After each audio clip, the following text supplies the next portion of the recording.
শ্ৰদ্ধাৰ আজি Teok cloth bank আৰু যি আমাৰ খবৰ 24x7 তাৰো আজি বৰ্ষপূৰ্তি অনুষ্ঠান।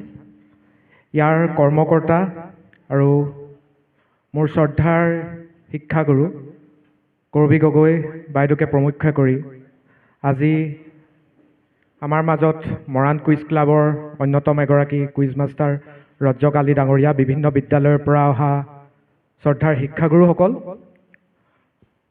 আৰু আজি মূল ৰাউণ্ডত যি আমাৰ ছখনকৈ যোৰহাট জিলাৰ অগ্ৰণী শিক্ষানুষ্ঠানৰ প্ৰতিযোগী মূল ৰাউণ্ডলৈ তেওঁলোক নিৰ্বাচিত হৈ আহিছে। সকলোকে অভিনন্দন জ্ঞাপন কৰি আজি আমাৰ যি মেইনছ ৰাউণ্ড, চূড়ান্ত ৰাউণ্ড, সেই চূড়ান্ত ৰাউণ্ড আমি কৰিবলৈ আগবাঢ়িছোঁ।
প্ৰথম ৰাউণ্ডটো হ'ব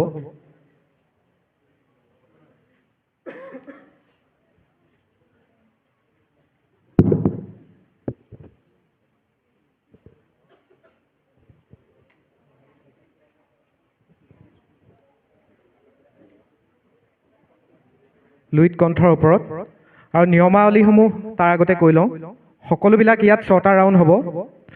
এটা ৰাউণ্ড প্ৰথম জুবিন গাৰ্গৰ ওপৰত হ'ব, 2টা ৰাউণ্ড ভূপেন হাজৰিকাৰ ওপৰত হ'ব। তাৰ পিছত চতুৰ্থটো, পঞ্চমটো পুনৰ জুবিন গাৰ্গৰ ওপৰত হ'ব, ষষ্ঠটো ভূপেন হাজৰিকাৰ ওপৰত হ'ব। সেই চতুৰ্থৰ পৰা ষষ্ঠ ৰাউণ্ড চলাব ৰজ্জক আলী ছাৰে আৰু মই চলাম প্ৰথম 3টা ৰাউণ্ড। আৰু সকলোবিলাক প্ৰশ্ন পাউণ্ড ছিষ্টেমত হ'ব। সকলোৱে কৰিছা পাউণ্ডছত? আৰু 5 ছেকেণ্ড সময়ে পাবা। প্ৰথমতে পোনপটীয়া প্ৰশ্ন মই যিটো দলক সুধিম তাৰ আগতে মই 5 ছেকেণ্ড সময় দিম। যিসকলে তোমালোকে পাউণ্ডছ কৰা, পাউণ্ডছ কৰিবা আৰু নিজৰ উত্তৰসমূহ ইয়াত তোমালোকে চিটত লিখিবা।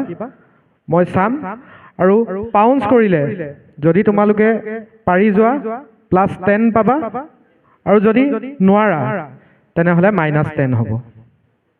আৰু কোনেও যদি পাউণ্ডছ নকৰে তেনেহ'লে আমি বাহিৰ দলৰ পৰা ষ্টাৰ্ট কৰিছোঁ, তাৰপিছত বাগৰি বাগৰি যাব, বাগৰি যোৱাৰ কাৰণে কোনো ধৰণৰ অতিৰিক্ত সময় পোৱা নাযায়, তেনেকুৱা ধৰণেই হ'ব। আৰু পাউঞ্চ কৰিলে খালি তোমালোকে এটা বোনাছ পাবলৈ সক্ষম হ'বা, কিন্তু যদি তোমালোকে নোৱাৰা পাউঞ্চ লৈ পিনি তেনেহ'লে কিন্তু তোমালোকে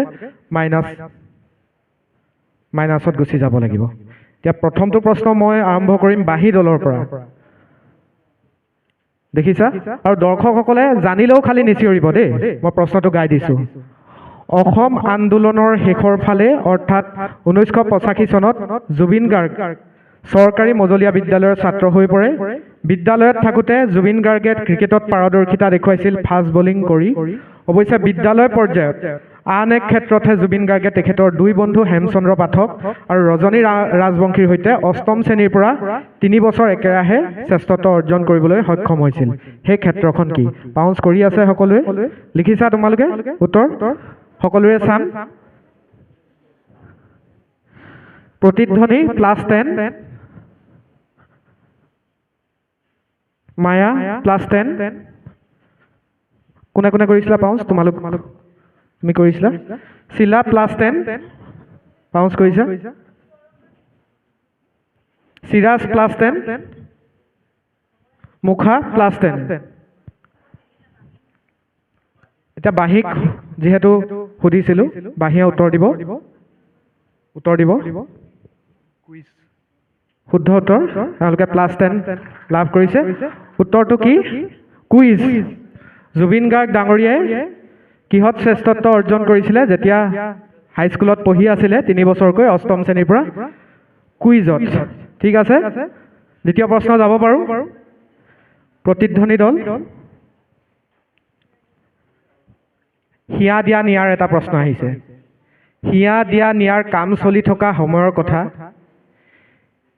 এদিন দুপৰীয়া 2মান বজাত পৰিচালক মুনীন বৰুৱাই জুবিন গাৰ্গলৈ ফোন কৰি খবৰ ল'লে যে হিয়া দিয়া নিয়াৰ গানকেইটা হ'লনে নাই। জুবিন গাৰ্গে হ'ল বুলি কৈ বৰুৱাদেউক DG মিউজিকলৈ মাতিলে। অথচ গান হৈছে অকল এটাহে গান তেতিয়ালৈকে বনাইছে জুবিন গাৰ্গ ডাঙৰীয়াই। মুনীন বৰুৱাক অফিচতে বহিবলৈ কৈ অতি কম সময়ৰ ভিতৰত জুবিন গাৰ্গে 4টা গান তৈয়াৰ কৰি মুনীন বৰুৱাক শুনালে, আৰু মুনীন বৰুৱাও সন্তুষ্ট হ'ল। আমাৰ মুনীন বৰুৱা মানে আমাৰ ভাইমন্দাৰ কথা কৈ থকা হৈছে। আৰু গানকেইটা ৰেকৰ্ডিং কৰিবলৈ কৈ ষ্টুডিঅ'ৰ পৰা গ'লগৈ। এই 4টা গানৰ ভিতৰত এটা গান সময়ৰ নাটনিৰ বাবে সমান্তৰালভাৱে কাম চলি থকা জুবিন গাৰ্গে নিজে পৰিচালনা কৰা তুমি মোৰ মাথো মোৰ ছবিখনৰ পৰা তুলি নি হিয়া দিয়া নিয়াত তেখেতে দি দিছিলে। বনাইছিলে নিজৰ এলবামখনৰ কাৰণে, তুমি মোৰ মাথোৰ কাৰণে। কিন্তু যিহেতু হিয়া দিয়া নিয়াৰ 4টা গান তেওঁৰ সময় নহ'লেগৈ, গতিকে নিজৰ গানটোকে নি হিয়া দিয়া নিয়াত নি দিলেগৈ, আৰু সেই গানটো আমাৰ সকলোৰে মুখে মুখে। ঠিক আছে, পাউঞ্চ কোনে কৰিবা? চিৰাজে কৰিছে আৰু তোমালোকে কৰিছা। বাঁহী চাই লওঁ। +10 বাঁহী, আৰু কোনে কৰিছা? তোমালোকে কৰিছা। চিৰাজ +10, চিৰাজ +10। আৰু কোনোবাই নাই কৰা পাউঞ্চ? এতিয়া আমি যাম প্ৰতিধ্বনিৰ পোনপটীয়া আছিলে। মিঠা মিঠা আজি সপোনত। শুদ্ধ উত্তৰ, এটা হাত চাপৰি। মিঠা মিঠা আজি সপোনৰে অজানিতে চোৱা মন ভৰে।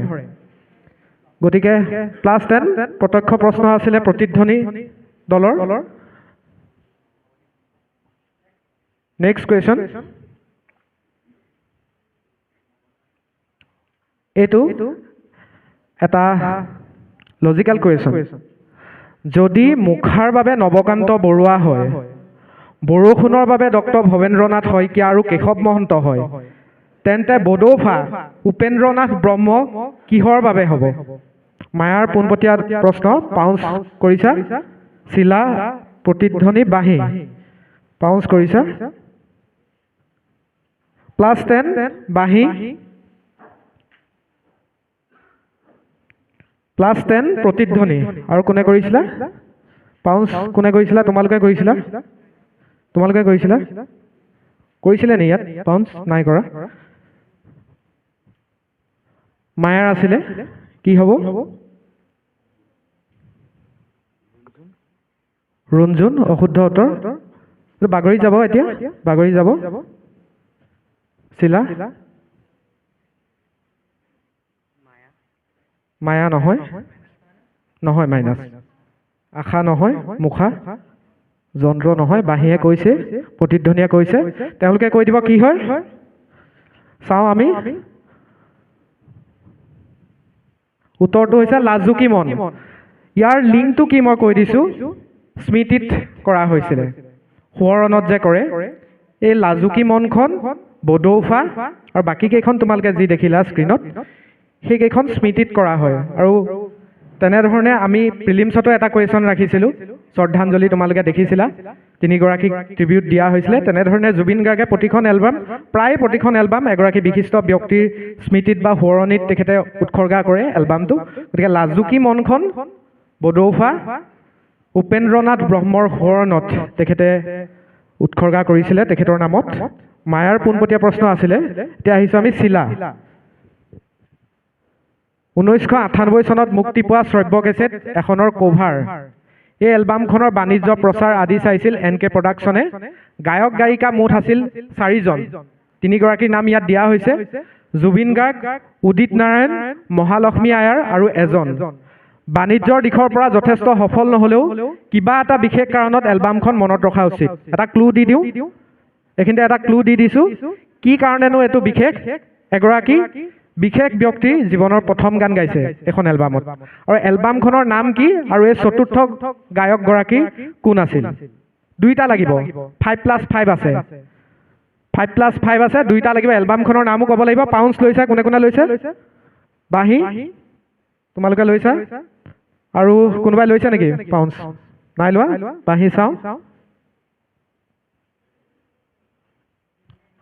প্ৰতিধ্বনিয়ে লৈছে নেকি? প্ৰতিধ্বনিয়ে লৈছে। এওঁলোকৰ +10, বাঁহী +10, প্ৰতিধ্বনি +10। সুধিছিলোঁ চিলা, কোৱা। মেঘৰ বৰণ জংকী বৰঠাকুৰ অশুদ্ধ। চিৰাজ অশুদ্ধ উত্তৰ। মুখা অশুদ্ধ উত্তৰ। বাঁহী মায়া আছে, অশুদ্ধ উত্তৰ। কি হ'ব দৰ্শক? শুদ্ধ উত্তৰ। এটা হাত চাপৰি কোনে কৈছে দৰ্শক? আহা, ইয়াত যিহেতু উপহাৰ আছে, নামটো তোমাৰ কৈ দিবা। আহা তুমি।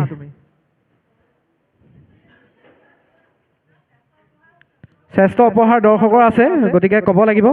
তাত মাইক্ৰফোন আছে, নামটো কৈ পিনি আপুনি লিখি লওক তাত নামটো। উত্তৰটো হৈছে স্নিগ্ধ জোনাক, অংগৰাগ পাপন মহন্ত। একেলগে এটা জুবিন গাৰ্গৰ লগত গানো গাইছিলে, শুনিছা চাগে? হৈ গ'ল এইটো চতুৰ্থটো প্ৰশ্ন। এবাৰ পোনপটীয়া প্ৰশ্ন যাব। চিৰাজ দেখিছা, এইটো এটা অতি গুৰুত্বপূৰ্ণ প্ৰশ্ন। ফটোত দেখা মহিলাগৰাকীয়ে পুৱতি নিশাৰ সপোন, লাচিত বৰফুকন, পুবেৰুণ আদি জনপ্ৰিয় অসমীয়া চিনেমাত অভিনয় কৰিছিল। তেখেতে জুবিন গাৰ্গৰ প্ৰথম শ্ৰব্য কেছেট অনামিকাৰ প্ৰীতিৰ সুবাসে গীতটি লিখিছিল। তেখেত কোন? পাউঞ্চ লৈছে, গোটেইখিনিয়ে লৈছে প্ৰায়। প্ৰথম এওঁলোকৰ পৰাই যাওঁ। ঠিক আছে। বাঁহী +10, প্ৰতিধ্বনি +10, মায়া -10, মায়া -10। কি লিখিছিলা? অনুৰাধা? নহয়, -10 নহয়, +10। +10, সেইটো কাৰণে আকৌ এবাৰ চাই লৈছোঁ। চিলা ভালকে লিখিবা, ধৰিব পৰাকে। +10 নাই লোৱা, তোমালোকে লৈছিলা। +10 মুখা। ডাইৰেক্ট কুৱেশ্যন আছিলে তোমালোকৰ। শুদ্ধ উত্তৰ চিৰাজ। 10 নম্বৰ। তেওঁ হৈছে ৰেণু শৰ্মা। কোন হয় জুবিন গাৰ্গৰ? জেঠাইক। সকলোৱে জানো ৰেণু শৰ্মা, গতিকে তেখেতে লিখিছিলে। সহজ সহজ প্ৰশ্ন সকলোৱে পাইছে। যিহেতু ক্লাছ 9ৰ পৰা আছে, গতিকে আমি ষ্টেণ্ডাৰ্ডটো মিডলে আনিছোঁ। ঠিক আছে, সকলোৱে পাৰিছা, ভাল লাগিছে। যাওক নেক্সট। পোনপটীয়া প্ৰশ্ন। মুখা। অসমত জীৱন্ত অৱস্থাত নিজৰে প্ৰতিমূৰ্তি উন্মোচন কৰা সৌভাগ্য ডক্টৰ ভূপেন হাজৰিকাৰ পাছত হয়তো জুবিন গাৰ্গৰে হৈছে। ঠিক আছে, 2023 বৰ্ষৰ 2 জানুৱাৰী তাৰিখে জুবিন গাৰ্গে এটা পৰ্যটন মহোৎসৱৰ সৈতে সংগতি ৰাখি প্ৰস্তুত কৰা নিজৰ প্ৰতিমূৰ্তিটো নিজ হাতেৰে উন্মোচন কৰে। আৰু এই মূৰ্তিটো অসমত থকা জুবিন গাৰ্গৰ প্ৰথমটো পূৰ্ণাংগ অৱয়ৱৰ প্ৰতিমূৰ্তি। প্ৰতিমূৰ্তিটো অসমৰ কোন ঠাইত আছে? পাউঞ্চ কোনে লৈছে? বাঁহী, প্ৰতিধ্বনি, মায়া আৰু কোনে লৈছা? নাই লোৱা? তোমালোকৰ ডাইৰেক্ট তোমালোকে লৈছা? নাই লোৱা।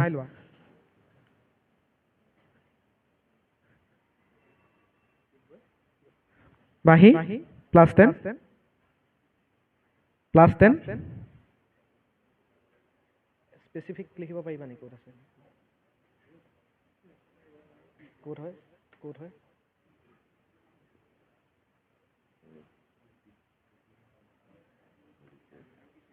স্পেচিফিক ক'ত আছে? +5 স্পেচিফিক নাই দিয়া যে, সেইটো কাৰণে মই +5 ৰাখিছোঁ তেখেতক। মায়া আৰু পোনপটীয়া কাৰ আছিলে? তোমালোকৰ আছিলে। শুদ্ধ উত্তৰ ক'ত আছে? নাজিৰাটিং তিনিচুকীয়া। তিনিচুকীয়াৰ ডিগবৈ শুদ্ধ উত্তৰ। তেওঁলোকে কৈছে মুখা নাজিৰাটিং শব্দটো লাগিব, নাজিৰাটিঙত আছিলে। গতিকে ডিগবৈৰ নাজিৰাটিঙত এইটো আছে প্ৰতিমূৰ্তিটো। গতিকে +10 মুখা। আৰু এওঁলোকে অকল ডিগবৈ দিছিলে, এইটো কাৰণে মই +5 ৰাখিছোঁ। আৰু এওঁলোকে সম্পূৰ্ণ শুদ্ধ শুদ্ধ দিছে। ডিগবৈ নাজিৰাটিং গোটেই শব্দটো স্পেচিফিক। তেওঁলোকক এটা মই অপশ্যন দিছিলোঁ যে স্পেচিফিক কোৱা, তেওঁলোকে নাই পৰা, হ'লেও মই মাইনাছ নাই কৰা। তেওঁলোকে যিহেতু ঠাই নামটো উল্লেখ কৰিছে, +5 ৰাখিছোঁ। গতিকে আমাৰ প্ৰথম ৰাউণ্ড শেষ হৈছে। আৰু দৰ্শকৰ বাবে হয়তো এটা প্ৰশ্ন আছে তাত। কেইটামান প্ৰশ্ন দৰ্শকৰ বাবে আছে। আমাৰ ইয়াৰ পাৰ্টিচিপেটেড দৰ্শকে কোৱাৰ পিছত ক'ব পাৰিব। ঠিক আছে? প্ৰথম দৰ্শকক হ'ব, তাৰপিছত দৰ্শকে যেতিয়া নোৱাৰে তেতিয়া আমাৰ ইয়াৰ পাৰ্টিচিপেণ্টসকলে ক'লেই হ'ব। ইয়াত এটা দৰ্শকৰ প্ৰশ্ন আছে যে 2009 চনত সাংবাদিক ৰাজীৱ কুমাৰে ফ্ৰণ্টিয়াৰ টিভিৰ বাবে লোৱা এটা সাক্ষাৎকাৰত অসমত সুৰত গোৱা আৰু বেসুৰা গায়কৰ আলোচনা চলি থাকোঁতে জুবিন গাৰ্গে এই গায়িকাগৰাকীক অসমৰ আটাইতকৈ সুৰত গোৱা ছোৱালী বুলি আখ্যা দিছিল। আখ্যাত হৈ আছে, আখ্যা কৰিছিল। কামৰূপী লোকগীতত বিশেষ দখল থকা এই গায়িকাগৰাকী কোন? দৰ্শক পাৰিব নেকি? প্ৰণীতা বৈশ্য শুদ্ধ উত্তৰ। প্ৰণীতা মেধি বৈশ্য, বৈশ্য মেধি। মৰ্টন আছে নেকি দৰ্শকৰ উপহাৰ? তেখেত এগৰাকী পেছাত শিক্ষক হয়, শিক্ষাগুৰু হয়। গতিকে ধন্যবাদ জ্ঞাপন কৰিছোঁ। প্ৰণীতা বৈশ্য মেধি। আৰু কুৱেশ্যন আছে দৰ্শকৰ কাৰণে, আদায় কৰি দিওঁ। এইটো প্ৰথম কবিতা পুথিৰ সংকলন। দৰ্শক পাৰিবনে? বহুতে পাৰিছে, এইটো হৈ যাব শব্দ অনুভূতি। আৰু এটা আছে হয়তো, সেইটো চাই লওঁ। এইটো এটা ধুনীয়া প্ৰশ্ন। 2006 বৰ্ষৰ আমাৰ যিহেতু প্ৰিলিমছত সুধিছিলে ইয়ালি যিটো চং, গম পাইছেনে? 2006 বৰ্ষৰ মেক্স ষ্টাৰডাষ্ট এৱাৰ্ডত ইয়ালি গীতটিৰ বাবে জুবিন গাৰ্গে জেমছ, নীৰজ শ্ৰীধৰ, নৰেশ লয়ৰ, হিমেশ ৰেশমিয়াক পৰাজিত কৰি নিউ মিউজিকেল চেনচেশ্যন বঁটা আজুৰি আনিবলৈ সক্ষম হৈছিল। মঞ্চত জুবিন গাৰ্গে আদনান স্বামীৰ পৰা বঁটা গ্ৰহণ কৰি সেই বঁটাটোৰ বাবে অসম আৰু উত্তৰ পূৰ্বাঞ্চলৰ নাগৰিকসকলক ধন্যবাদ দিয়াৰ লগতে বঁটাটো এগৰাকী বিখ্যাত ব্যক্তিৰ নামত উৎসৰ্গা কৰিছিল। জুবিন গাৰ্গে উৎসৰ্গা কৰা কাৰণটো দৰ্শাইছিল যে 2006 বৰ্ষটো আছিল তেখেতৰ চেণ্টেনেৰী ইয়েৰ। ব্যক্তিগৰাকী কোন হয়? শুদ্ধ উত্তৰ দুগৰাকীয়ে কৈছে S.D. বৰ্মন। সকলোৱে পাৰি। তো শচীন দেৱ বৰ্মন আছিলে ইয়াৰ উত্তৰ। গতিকে S.D. বৰ্মন, তেখেতৰ 100 ইয়াৰ হৈছিলে, জন্ম 100 বছৰ সম্পূৰ্ণ হৈছিলে।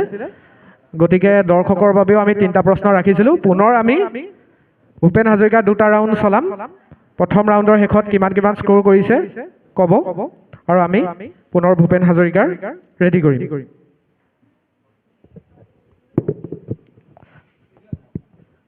প্ৰথম ৰাউণ্ডৰ শেষত বাঁহী দলে 60 নম্বৰ লাভ কৰিছে, প্ৰতিধ্বনিয়ে 60 নম্বৰ লাভ কৰিছে, মায়ায়ে 25 নম্বৰ লাভ কৰিছে, শিলা 20 নম্বৰ, চিৰাজ 30 নম্বৰ আৰু মুখা 30 নম্বৰ লাভ কৰিছে।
আমি ছেকেণ্ডটো ৰাউণ্ড আৰম্ভ কৰিম মুখাৰ পৰা, যিহেতু সময় যথেষ্ট গৈ আছে।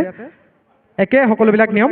প্ৰশ্ন 1, 1936 চনত অসম সাহিত্য সভাৰ সংগীত সন্মিলনীত ডক্টৰ ভূপেন হাজৰিকাই এগৰাকী বিশেষ ব্যক্তিয়ে লিখা আৰু সুৰ দিয়া এটি বিশেষ গীত সমবেত গীতৰূপে পৰিৱেশন কৰিছিল। ভূপেন হাজৰিকাৰ গীত পৰিৱেশনৰ পাৰদৰ্শিতা দেখি জ্যোতিপ্ৰসাদ আগৰৱালাই গ্ৰামোফোন ৰেকৰ্ডত বাণীবদ্ধ কৰিবলৈ ওলোৱা নাটৰ গীত গাবলৈ শিশু ভূপেনক নিৰ্বাচিত কৰিছিল আৰু শোণিত কৰি নাটকতো সেই বিশেষ গীতটি 12 বছৰীয়া শিশু ভূপেনৰ কণ্ঠত বাণীবদ্ধ কৰা হয়। উল্লেখযোগ্য যে গ্ৰামোফোন ৰেকৰ্ডত বাণীবদ্ধ হোৱা ভূপেন হাজৰিকাৰ এইটোৱেই প্ৰথম গীত। গতিকে এতিয়া প্ৰশ্নটো হ'ল, কোনগৰাকী বিশেষ ব্যক্তিৰ কোনটো উল্লেখযোগ্য গীত হাজৰিকাদেৱে প্ৰথম গ্ৰামোফোনত ৰেকৰ্ড কৰিছিল? দুইটা লাগিব ক'ব। কোনগৰাকী ব্যক্তিয়ে লিখা সেইটো ক'ব লাগিব আৰু কোনটো গীত তেখেতৰ জীৱনৰ গ্ৰামোফোনত ৰেকৰ্ড কৰা প্ৰথমটো গীত। পাউঞ্চ ল'বানে কোনোবাই? ল'বানে কোনোবাই পাউঞ্চ? লৈছে মায়া দলে।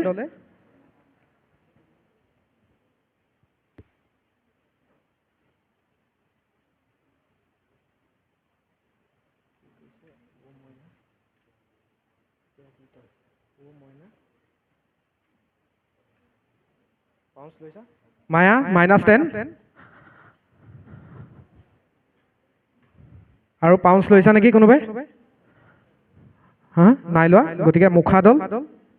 মানুহজন বিষ্ণুপ্ৰসাদ ৰাভা নেকি? আৰু গানটো কাষতে কলচি লৈ। চাই লওঁ উত্তৰ, সকলোৱে চাই ল'ব লাগিব, দুইটা উত্তৰ দিব লাগিব।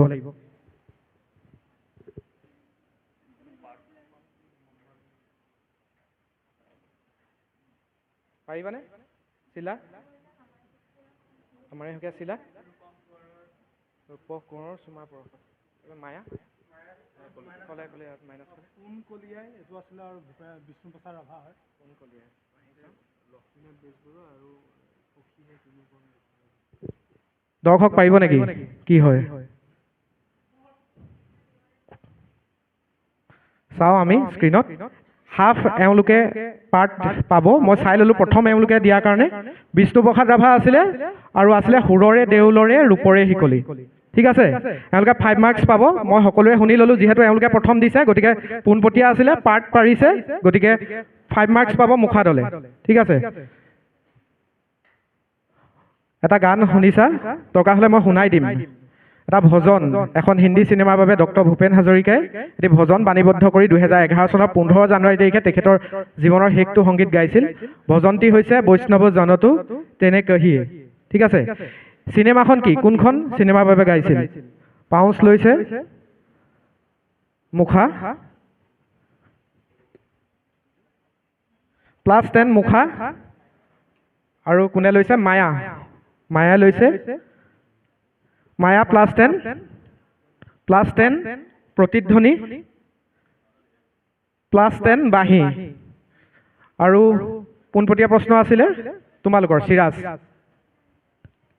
শুদ্ধ উত্তৰ, এটা হাত চাপৰি। চিৰাজ দলে পোনপটীয়া প্ৰশ্নৰ বাবে পাইছে 10 নম্বৰ। উত্তৰটো আমি চাম স্ক্ৰীণত।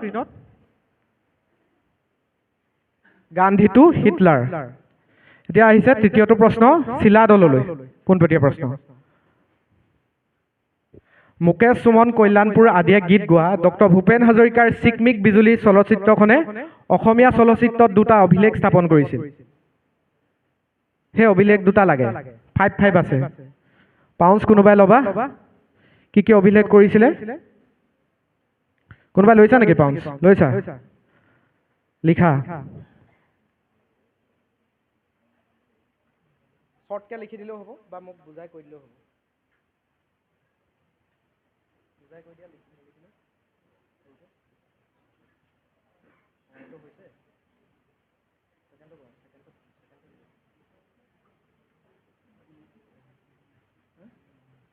+10 প্ৰতিধ্বনি। আৰু কোনোবাই লৈছা নেকি? নাই লোৱা। পোনপটীয়া প্ৰশ্ন আছিলে চিলা। কি হ'ব? অশুদ্ধ উত্তৰ মায়া। টাইম নাই, টাইম নাই, টাইম নাই।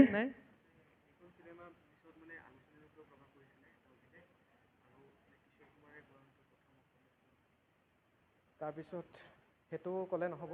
মুখা অসমৰ বাহিৰৰ ছিংগাৰে গোৱা প্ৰথমখন অসমীয়া নহয়। আৰু তোমালোকৰ নহয়। দৰ্শক পাৰিব নেকি? এওঁলোকে ক'লেই বাৰু। এওঁৱে কৈ দিব উত্তৰটো। প্ৰথম অসমীয়া লং প্লেইং ৰেকৰ্ড হয় চিকমিক বিজুলী আৰু অসমীয়া চলচ্চিত্ৰৰ চিত্ৰনাট্য ৰূপত গ্ৰন্থকাৰত প্ৰকাশ হৈছিল। শুদ্ধ উত্তৰ এইটোৱে হয় শুদ্ধ উত্তৰ। চলচ্চিত্ৰ গীতৰ প্ৰথম লং প্লেইং ৰেকৰ্ড ওলোৱা এইখন হৈছে বোলছবি আৰু চলচ্চিত্ৰৰ নাট্যৰূপৰ প্ৰথম গ্ৰন্থ আকাৰে প্ৰকাশ হৈছিলে।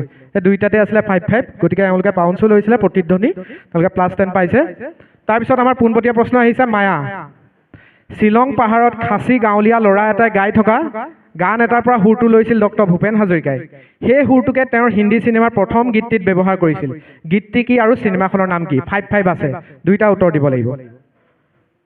গানটোৰ নামটো লাগিব আৰু হিন্দী চিনেমাখনৰ নামটো লাগিব। গানটো কি হয়, কোনটো গানৰ পৰা এই সুৰটো লৈছিলে তাৰ নামটো লাগিব আৰু চিনেমাখনৰ নাম কি? মই যদি হিণ্ট এটা দি দিওঁ পাৰিয়ে যাবা, কিন্তু মই নিদিওঁ, একেবাৰে ইজি হয়। লৈছে পাউঞ্চ প্ৰতিধ্বনি, আৰু কোনোবাই লৈছে নেকি? নাই লোৱা।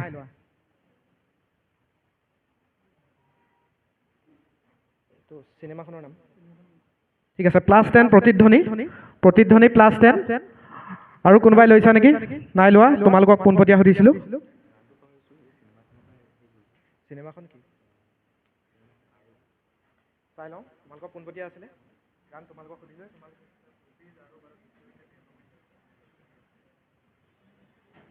শুদ্ধ উত্তৰ। এওঁলোকেও 5 পাব, এওঁলোকেও 5 পাব। ঠিক আছে, বাঁহী এওঁলোকৰ যিহেতু পোনপটীয়া আছিলে এওঁলোকে হাফ দিছে। মায়া আৰু বাঁহী 5-5 পাব, +5 উত্তৰটো আমি চাওঁ। নেন'মে দৰ্পণ, দৰ্পণ মে কৈ, আৰু চিনেমাখন আছিলে ডক্টৰ ভূপেন হাজৰিকাৰ সংগীত পৰিচালনা কৰা প্ৰথমখন বোলছবি আৰোপ। নেন'মে দৰ্পণ হাই দৰ্পণ মে কৈ। মই গানবিলাক নাই লগা, দীঘল হ'ব, গতিকে যিমান পাৰোঁ সোনকাল কৰিবলৈ চাইছোঁ। এবাৰ পোনপটীয়া প্ৰশ্ন হৈছে প্ৰতিধ্বনি। প্ৰতিধ্বনিলৈ পৰিছে দুটা প্ৰশ্ন। আমি সাধাৰণতে শুনি থাকোঁ পৰৱৰ্তী সময়ত যি দুটা গান বাজি থাকে যে ৰিমঝিম বৰষুণে নেপুৰ বজাই ক'ত আৰু কহুৱা বন মোৰ অশান্ত মন। এই দুটা আমাৰ পিছতহে জনপ্ৰিয় হৈছে, কিন্তু প্ৰথমে ভূপেন হাজৰিকাদেৱে অসমীয়া দুখন চলচ্চিত্ৰত এই দুটা গীত ব্যৱহাৰ কৰিছিল। সেই চলচ্চিত্ৰ দুখনৰ নাম লাগে। পাউঞ্চ আছে, পাউঞ্চ চবতে আছে, এটা পাৰিলেও হ'ব। তোমালোকক সুধিম পাউঞ্চ কোনোবাই ল'ব নেকি চাই লওঁ। পাউঞ্চ ল'বা নেকি কোনোবাই? পাৰ্ট আছে, কিন্তু এনেকে যিহেতু যাব কোনোবাই পাৰি গ'লে তোমালোকে চান্স নোপোৱা, যিহেতু পাউঞ্চ কোনেও নল'লে। গতিকে প্ৰতিধ্বনি পোনপটীয়া প্ৰশ্ন কি হ'ব?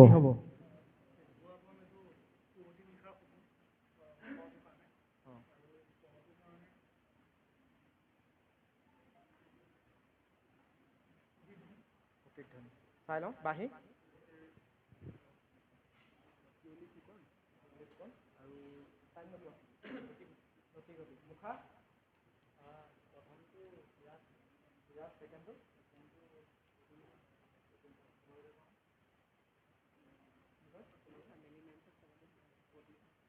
দৰ্শক পাৰিব নেকি? প্ৰথমটো কোনেও নাই পৰা, কি হয়? শুদ্ধ উত্তৰ। আহা, দুগৰাকীয়ে কৈছে তেওঁ আৰু তেওঁ। আহা, উঠি আহা। প্ৰথমটো হৈছে কেঁচা সোণ আৰু দ্বিতীয়টো হৈছে পুৱতি নিশাৰ সপোন। আৰু এওঁলোকৰ পোনপটীয়া আছিলে, এওঁলোকে পাৰ্ট এনচাৰ এটা দিছিলে প্ৰথমটোৰ। যিহেতু মই কৈছিলোঁ যে পাৰ্টকে মাৰ্কছ দিয়া হ'ব, গতিকে +5 পাব প্ৰতিধ্বনিয়ে। আৰু এগৰাকীয়ে কৈছিলে, তেখেতো আহিবলৈ অনুৰোধ জনাল, ল'লে। শ্লাইডটো নেক্সট শ্লাইড যাওক। উত্তৰটো হৈছে কেঁচা সোণ আৰু পুৱতি নিশাৰ সপোন। এতিয়া 6 নম্বৰ প্ৰশ্ন পোনপটীয়া বাঁহী। 3খন ভ্ৰাম্যমাণ থিয়েটাৰত ডক্টৰ ভূপেন হাজৰিকাই সংগীত পৰিচালনা কৰিছিল। থিয়েটাৰ 3খনৰ যিকোনো এখনৰ নাম লাগে। মই 3খনৰ নাম নালাগে, যিকোনো এখন ক'লেই হ'ব, সহজ কৰি দিছোঁ। এখন ক'লেই হ'ব। তোমালোকৰ ডাইৰেক্ট আছে, পাউঞ্চ কোনে কৰিবা? কৰিছা? এখনৰ দিছে, +10 মায়া,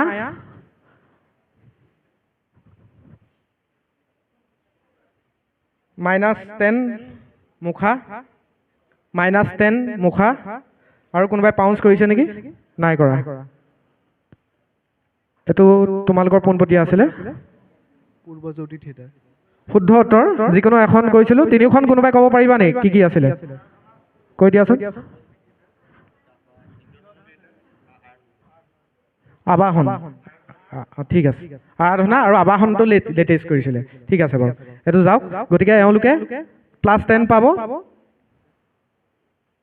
আৰু 7 নম্বৰ প্ৰশ্নটো আছে দৰ্শকলৈ। এইটো অতি সহজ প্ৰশ্ন। সুধাকণ্ঠৰ জীৱন ভিত্তিক ৰচনা কৰা এখন আত্মজীৱনী হ'ল Bhupen Hazarika as I knew him. Kalpana Lajmi, এইটো সকলোৱে জানে, সহজ প্ৰশ্ন ৰাখিছিলোঁ। ঠিক আছে, এনেকৈ আমাৰ ছেকেণ্ড ৰাউণ্ডটো শেষ হৈছে। পুনৰ আমি মাজৰ পৰা যাম, ইয়াতে আছে, একেলগে আছে।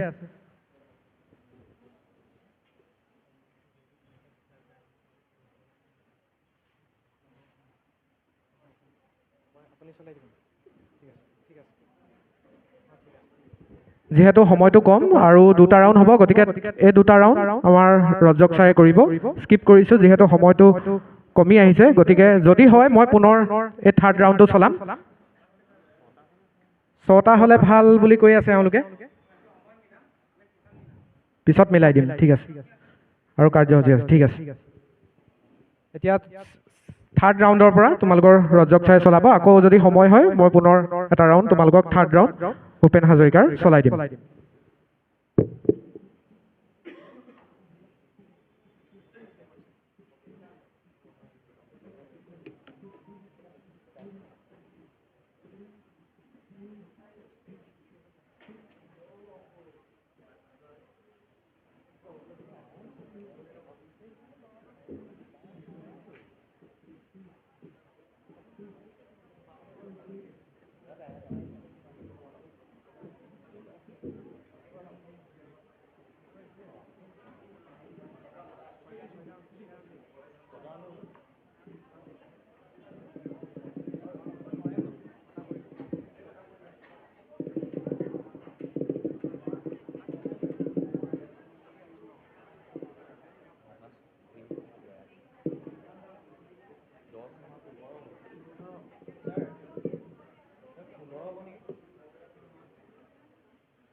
দ্বিতীয় ৰাউণ্ডৰ অন্তত টীম বাঁহী 90 নম্বৰ, প্ৰতিধ্বনি 100 নম্বৰ,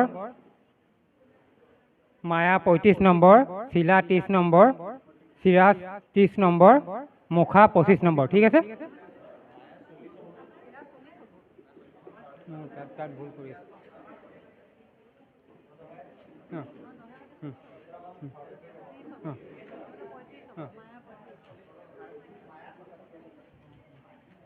মিলাই লোৱাচোন।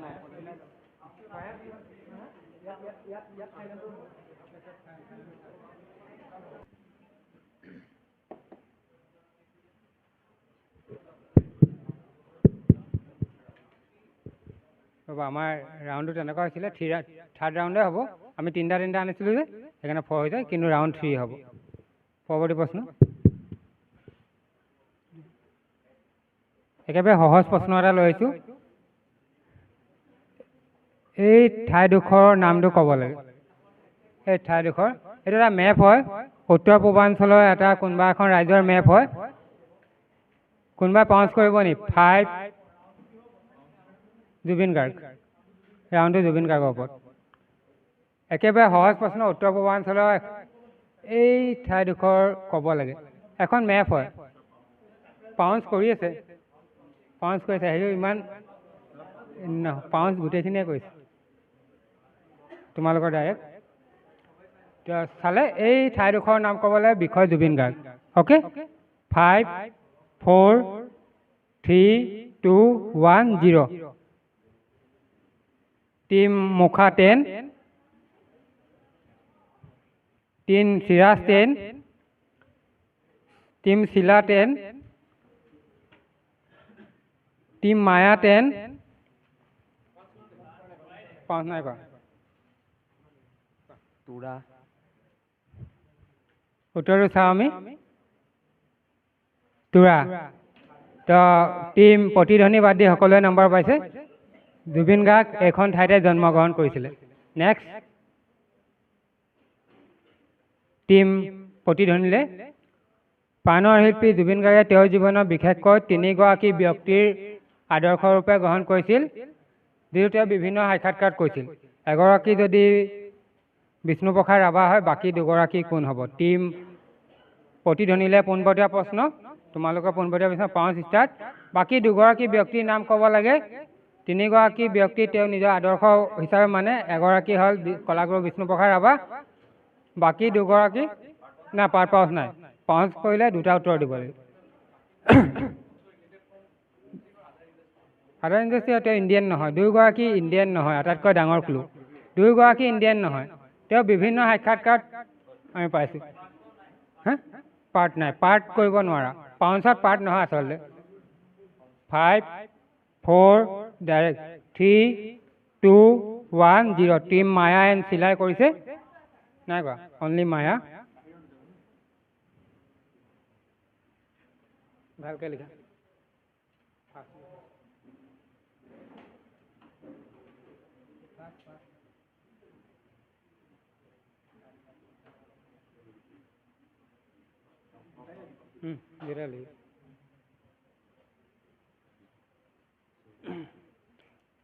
টিম মায়া একচেপ্ট কৰিব পাৰে +10।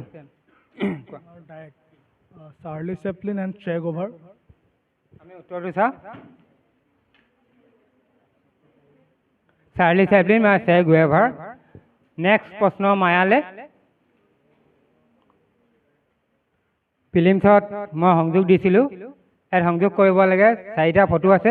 প্ৰথমগৰাকী কোন চিনি পাইছানে? 5 কৰিছে। পোনপটীয়া প্ৰশ্ন মায়ালে। 5 ষ্টাৰ্ট। 5 তোমালোকৰ ডাইৰেক্ট 5, 4, 3, 2, 1, 0। প্ৰতিধ্বনি, বাঁহী, মুখা আৰু চিৰাজ লিখা।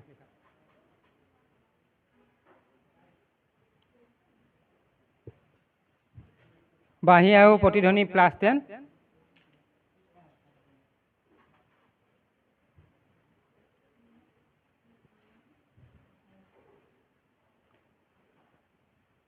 মুখা +10। অকণমান চেষ্টা কৰা, নহ'লে মই মাইনাছ দিব লাগিব। নহয়, ইয়াত সেইটো বস্তু দিয়াই আছে, মই সেইটো সোধা নাই। এইটো তুমি এইটো লিখিছা, এইটো নালাগে মোক, সম্পূৰ্ণ সংযোগ কৰি দিব লাগে। তুমি এইটো লিখিছা, এইটো নালাগে মোক। সংযোগটো কি হ'ব? সকলোৱে লিখিছে। সংযোগটো কি হ'ব লিখা। পোনপটীয়া তোমালোকলৈ ফাৰ্ষ্ট কৰা, নহ'লে মই মাইনাছ কৰিম। শুদ্ধ উত্তৰ দিছে নহয়। কি হ'ব? এই তোমালোকে এইটো লিখিলা ফাৰ্ষ্ট। উপায় নাই, মই -10 কৰিবলৈ বাধ্য হৈছোঁ। চিৰাজ -10। 5 কৰিছা, সেইটো ভুলে কৰিছে। মই সোধা নাই, সংযোগ কৰিব লাগে কি হয়। উত্তৰ পাইছোঁ আমি। তো চিলা -10। শুদ্ধ উত্তৰ পাইছোঁ আমি। কোৱা। বৰষুণৰ চিত্ৰ নহয়, সেইটো ভালছে দেখি পোৱা নাই। চ' বৰষুণ এলবামৰ এটা গীত আছে। গীতটো হৈছে এইটো কেশৱ মহন্ত আৰু তেওঁৰ জীয়ৰী হেৰিৰ ওপৰত আছিলে, আনে যোৱা বাটে নোযোৱা ছোৱালীজনী। আনে যোৱা বাটে নোযোৱা ছোৱালীজনী। তো টিম মায়া 10 পাইছে।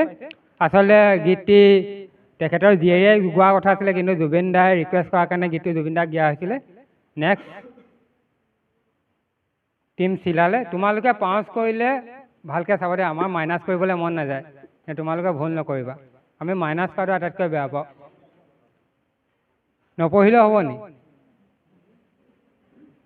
Would you know my name is I saw in heaven? Would you be the same? If so, you in heaven, beyond the door, there place I am sure. এই কথাটোৰ লগত এৰিক ক্লেপটন আৰু will জেনছিনে tier 7ৰ উত্তৰ গীতটি লিখিছিলে। জুবিন গাৰ্গৰ লগত কি ধৰে ৰিলেটেড? কিয় আনিছোঁ আজি প্ৰশ্নটো মই? পোনপটীয়া প্ৰশ্ন চিলাৰে। 5 ষ্টাৰ্ট। 5, 4, 3, 2, 1, 0। সকলোৱে কৰিছানে? তোমালোক 3টা কৰিছা, লিখা। অ'কে, চাউণ্ড নকৰিব। অ'কে, মায়া +10। অ'কে, প্ৰতিধ্বনি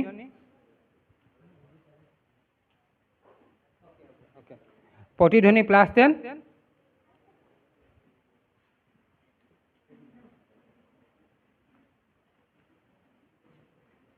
অ'কে, টিম বাঁহী +10। তো পোনপটীয়া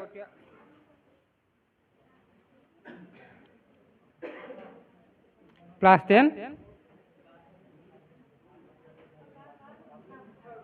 মুখা +10 অ'কে চিৰাজ +10 সকলোৱে নম্বৰ পাইছে পোনপটীয়া প্ৰশ্নত চিলালে এইটো জুবিন গাৰ্গে শেষৰটি গান আছিলে মানে তেওঁ নৰ্থ ইষ্ট মিউজিক ফেষ্টিভেলত গাইছিলে এইটো জুবিন গাৰ্গে 18 তাৰিখে ৰাতি এই গীতটি পৰিৱেশন কৰিছিল গীতটি কোনে লিখিছিলে লিখি থৈছোঁ জুবিন গাৰ্গে শেষৰবাৰৰ কাৰণে এই গীতটি পৰিৱেশন কৰিছিলে তো নেক্সট 18 ছেপ্টেম্বৰ 2025 সকলোৱে নম্বৰ পাইছে হ'ল অ'কে স্ক'ৰ চিৰাজলৈ পোনপটীয়া প্ৰশ্ন আটাইতকৈ সহজ প্ৰশ্ন এছ মোক কি ক'ব লাগে প্ৰথম মুখ্য সম্পাদক আছিল পবিত্ৰ মাৰ্ঘেৰিটা এতিয়া কেন্দ্ৰীয় মন্ত্ৰী আৰু অপচন বৰুৱা সম্পাদক আছিলে 1999 চনত প্ৰথমটো সংখ্যা 100 প্ৰকাশ পাইছিল যিটো জুবিন গাৰ্গৰ বিভিন্ন দিশ সামৰি প্ৰকাশ কৰা হৈছিল এছ কি ক'ব লাগে 1999ত সময়টো হয়তো 1999ত লিখিয়ে দিছে মাহটো ক'ব নোৱাৰিম 1999 নকওঁ মাহটো নকওঁ পোনপটীয়া প্ৰশ্ন চিৰাজলৈ আটাইতকৈ ডাঙৰ ক্লু পবিত্ৰ মাৰ্ঘেৰিটা আৰু অপচন বৰুৱা আৰু পাউঞ্চ কৰিছে নহ'লে আৰু এটা দি দিলোহেঁতেন মই ক্লু কিতাপখনৰ নাম মোৰ লিখিব লাগে ফাৰ্ষ্ট প্ৰথম এডিশ্যন আছিলে আৰু জুবিন গাৰ্গ প্ৰথম বেটুপাতখনৰ জুবিন গাৰ্গৰে ফটো আছিলে তো পোনপটীয়া প্ৰশ্ন চিৰাজলৈ 5 4 3 2 1 0 মায়া বাঁহী আৰু মুখাই দিছে কোৱা -10 মায়া পাছ নাই কৰা তোমালোকে অঁ মই যেতিয়া কম 5ৰ পৰা 1লৈকে কৰিম তেতিয়া শিকে কৰা নাছিলা এবাৰ একচেপ্ট কৰি লৈছিলোঁ মই চাই আছোঁ তথাপিও -10 প্ৰতিধ্বনি -10 বাঁহী +10 মুখা -10 কোৱা মায়াবিনী মায়া মই ভালকৈ কোৱা বুলি কৈ আছোঁ মায়াবিনী নহয় আচলতে মায়া আলোচনী আৰু দেৱ বৰকটকী কৰিলে আৰু সুবিধা হ'লহেঁতেন দেৱ বৰকটকী নক'লোঁ মই তো চিলা +10 অঁ ডাইৰেক্ট চিলা +10 পোনপটীয়া হ'ল লাষ্ট প্ৰশ্ন মুখাৰে তুমি শুবা অসমীৰে তুমি শুবা সৃষ্টিৰে তুমি প্ৰকাশ মুকুতিৰে সঁচা নিবাস সপোনৰে পোনপটীয়া প্ৰশ্ন মুখালে এই গীতটি জুবিন গাৰ্গে এক্স নামৰ এলবামত পৰিৱেশন কৰিছিল প্ৰশ্ন হ'ল এক্স কি ক'ব লাগে আৰু কোনগৰাকী ব্যক্তিৰ জীৱন দৰ্শন তথা অৱদানক প্ৰতি সন্মান জনাই তেওঁ এই গীতটি পৰিৱেশন কৰিছিল পোনপটীয়া প্ৰশ্ন মায়ালে পাউঞ্চ ষ্টাৰ্ট 5 4 3 দুটা কয় পাউঞ্চত সদায় দুটা লাগিব 5 4 3 2 1 0 চিৰাজ আৰু বাঁহীয়ে কৰিছে অ'কে লিখা +10 চিৰাজ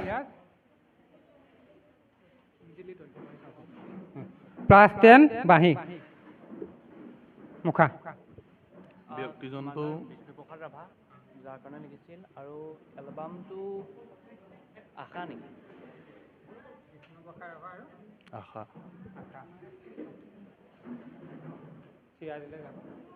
মানুহজন বিষ্ণুপ্ৰসাদ ৰাভা আৰু এলবামটো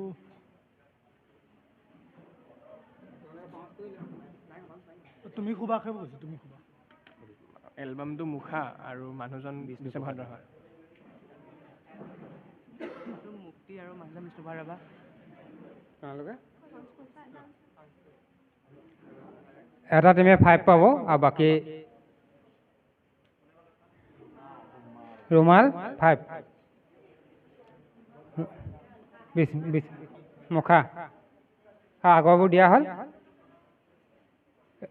তোমালোকৰ নম্বৰ প্লাছ চিৰাজে কোৱা হ'ল অ'কে তো এইটো ৰাউণ্ড ইতিমধ্যে শেষ হৈছে আমি দৰ্শকৰ এটা প্ৰশ্ন আছে আমি সোনকালে কৈ দিওঁ কথা ছবিখনৰ বোলছবিখনৰ গীতিকাৰ আছিল হেমন্ত দত্ত দিগন্ত ভাৰতী জিমণি চৌধুৰী গীতসমূহত কণ্ঠদান কৰিছিল জুবিন গাৰ্গ মালবিকা বৰা তৰালী শৰ্মা শান্তা অজীৱ দিগন্ত ভাৰতী দেৱজিৎ চৌধুৰী, চেতনা দাস আৰু হিৰণ্য ডেকা। 25 ফেব্ৰুৱাৰী 2000 চনত মুক্তি পোৱা বোলছবিখনৰ নাম কি আৰু জুবিন গাৰ্গৰ বাবে কি বিশেষ?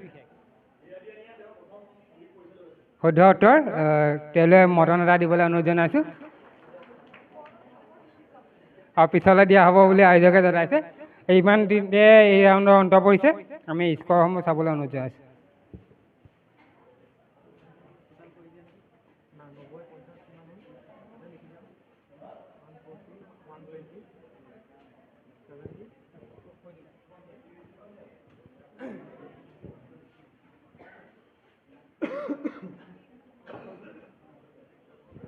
টিম বাঁহী 140 নম্বৰ, প্ৰতিধ্বনি 120 নম্বৰ, মায়া 70 নম্বৰ, শিলা 50 নম্বৰ, চিৰাজ 60 নম্বৰ আৰু মুখা 60 নম্বৰ।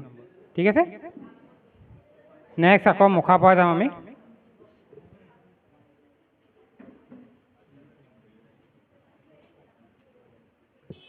মুখা পৰা আৰম্ভ। হাজাৰ ৰাতি মৰি যায় খালী ঠাইত আছে, দুখৰ হাজাৰ পোহৰে ভুমুকিয়াই লুকাই হেৰাই। আকৌ ড্ৰেছ আছে হাঁহিৰ বাহিৰ সুৰ, যি সুৰত সুৰ নাই, যি কবিতাৰ কথা নাই, তাৰ মাজতে জীয়াই থাকে মোৰ দেউতা। তাৰ খালী ঠাইত কি হ'ব আৰু কবিতাটোৰ নাম কি? তো পোনপটীয়া প্ৰশ্ন মুখালে। জুবিন গাৰ্গে কোনোবা এগৰাকী ব্যক্তিৰ লৈ কিনে লিখিছিলে, সেই ব্যক্তিগৰাকীৰ নামৰ কিবা এটা আছে খালী ঠাইত, আৰু সেইটো কথাই কৈ আছোঁ, সেইটো ক্লুটো সেইটোৱে দি আছোঁ তোমালোকৰ ডাইৰেক্ট। জুবিন গাৰ্গে কোনোবা এগৰাকী ব্যক্তিক লৈ কবিতাটো লিখিছিলে, কবিতাটোৰ নাম আৰু ব্যক্তিগৰাকীৰ নামৰ কিবা এটা আছে তাত। তো পোনপটীয়া প্ৰশ্ন মুখালে। Count start. 5, 4, 3, 2, 1, 0। দুটাই লিখিব লাগিব দেই, মই বাৰে বাৰে কৈছোঁ। লিখা।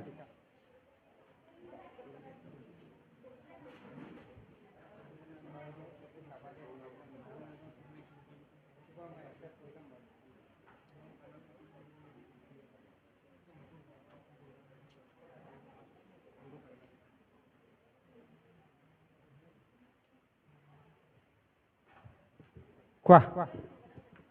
পাপু হ'ব নেকি? পাপু। পাপু খালী ঠাইত আৰু কবিতাৰ নাম? দেউতা হ'ব নেকি? দেউতা লিখা আছে, দেউতা নহয়। পাপুৱে থাকিব নেকি একেটাই? ৰ'বা ৰ'বা, নাই পাপুৱে হ'ব। পাপু হয়, কবিতাটোৰ নাম পিতৃ পিতা। দেউতা নেকি? দেউতা নহয়। আচ্ছা, কবিতাৰ নাম কৈছা অঁ। আৰু খালী ঠাইত সপোন হ'ব নেকি?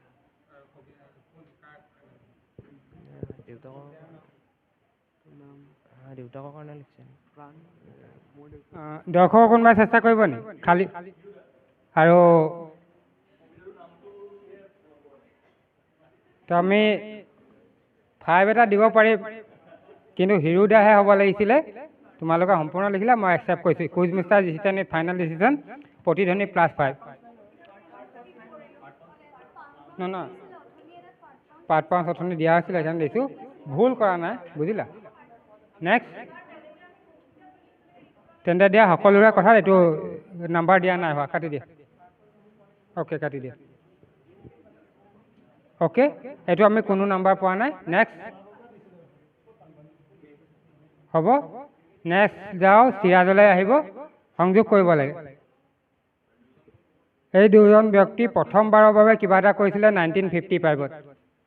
1955-ত এই দুগৰাকী ব্যক্তি প্ৰথমবাৰৰ কাৰণে কিবা এটা কৰিছিলে, যিটো জুবিন গাৰ্গৰ লগত ৰিলেটেড।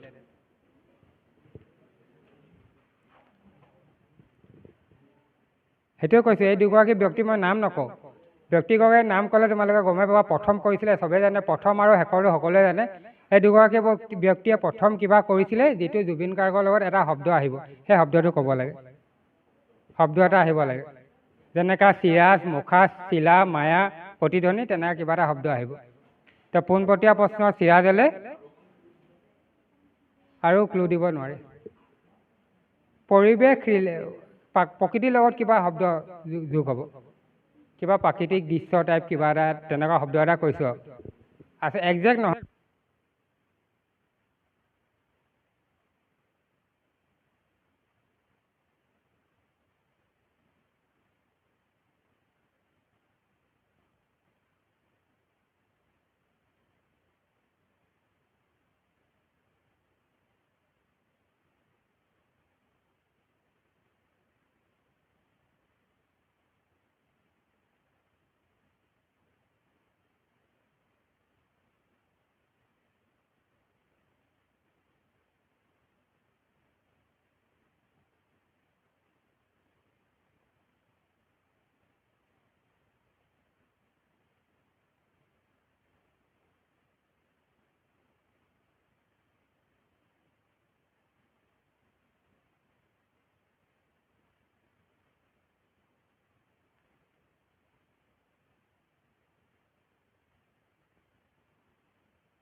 ক্লাছ 10 আচলতে তেওঁলোক দুজনে কাঞ্চনজংঘা প্ৰথম আৰোহণ কৰিছিলে আৰু জুবিন গাৰ্গৰ চিনেমাখনৰ নাম কাঞ্চনজংঘা তো টিম মায়া ক্লাছ 10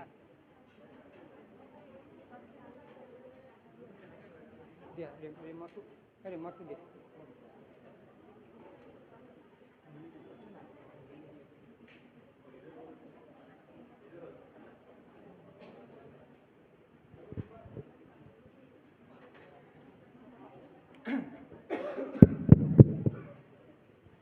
এতিয়া চিলালৈ যাব পোনপটীয়া ইয়াতলৈ হ'ল ন চিলালে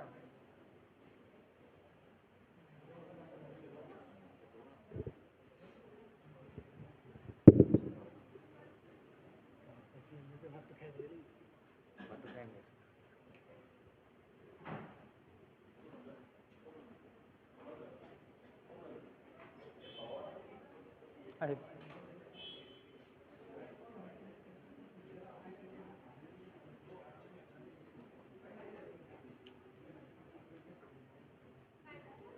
আহিছে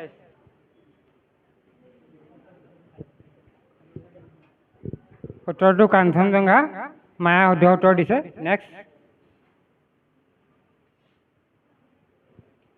চিলালে পোনপটীয়া প্ৰশ্ন এই বাদ্যযন্ত্ৰটোৰ নাম কি জুবিন দাৰ এটা এলবামৰ লগত জড়িত তো আমাৰ পাউঞ্চ পাইছে বেছি ক্লু দিব দুটা টিমৰ পাউঞ্চ পালোঁ ক্লু বেছি নিদিওঁ মই পাউঞ্চ ষ্টাৰ্ট 5 4 3 2 1 0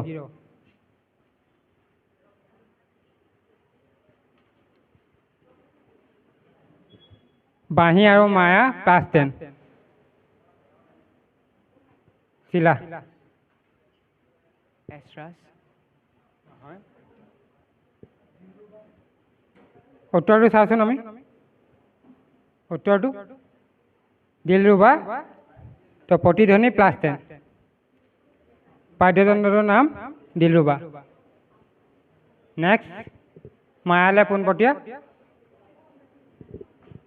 মই শুনাই দিছোঁ মোবাইল দে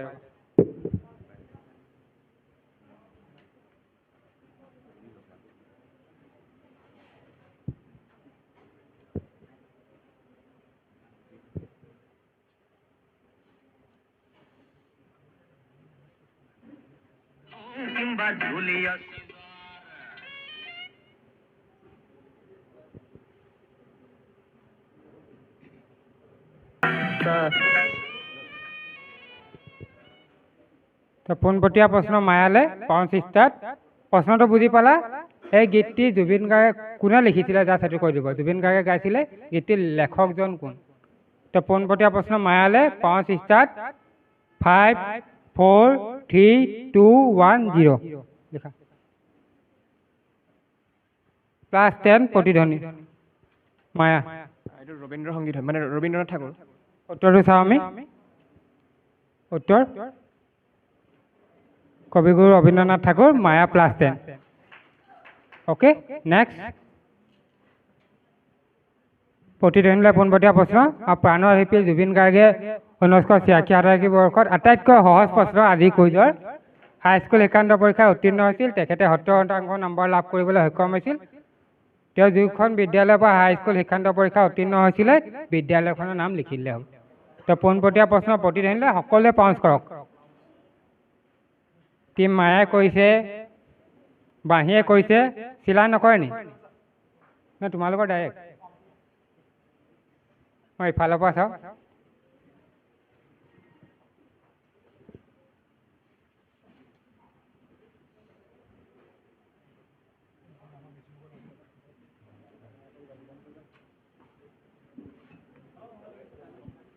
বাঁহী প্লাছ 10 মায়া প্লাছ 10 চিৰাজ প্লাছ 10 মুখা প্লাছ 10 ঠিক আছে বাঁহী পোনপটীয়া প্ৰশ্ন প্ৰতিধ্বনিলৈ হ'লনে কোৱা তামোলপুৰ উচ্চতৰ মাধ্যমিক বিদ্যালয় আমি উত্তৰটো চাওঁ চিলাই কৰিব এইবোৰ তামোলপুৰ হাইস্কুল ক'লে হ'ব তামোলপুৰ হাইস্কুলৰ মাধ্যমিক বিদ্যালয় কোৱা হ'ব তো নেক্সট হয় প্ৰতিধ্বনিয়ে পাব হ'ল 6 নম্বৰ প্ৰশ্ন বাঢ়িলে পোনপটীয়া মই দুটা লাইন ঢাকি থৈছোঁ প্ৰথমটো ঢাকি থোৱা আছে তাৰপিছত লিখিছোঁ পথে পথে হিয়াই দহে প্ৰীতিৰ সুবাহে মনৰ নিজানত কিয় জানো আজি খালী ঠাই আকৌ শুনা আটাইতকৈ সহজ প্ৰশ্ন এইটো তো মোক ক'ব লাগে এই প্ৰথমত ঢাকি থোৱা এই দুটা কি হয় লিখিব লাগে তো পোনপটীয়া প্ৰশ্ন টিম বাঢ়িলে বুজি পালা সকলোৱে প্ৰথমটো লাগে আৰু লাষ্টৰ আগৰটো লাগে পাউচ ষ্টাৰ্ট বুজি পালা সকলোৱে ঢাকি থোৱা আছে এই প্ৰথম আৰু মাজৰটো ক'ব 5 না পাউচ কৰিলে এতিয়া একচেপ্ট নকৰোঁ দুবাৰ হেৰি হ'ল এবাৰ নকৰোঁ 5 4 3 2 1 0 মায়া আৰু মুখাই কৰিছে অকণ নাই কৰা অ'কে মায়া +10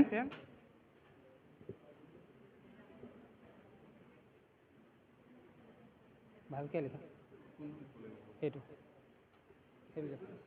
নহয় লিখা কি হ'ব এই তিনিটা নেক্সট ফাৰ্ষ্ট লিখা দুটা আছে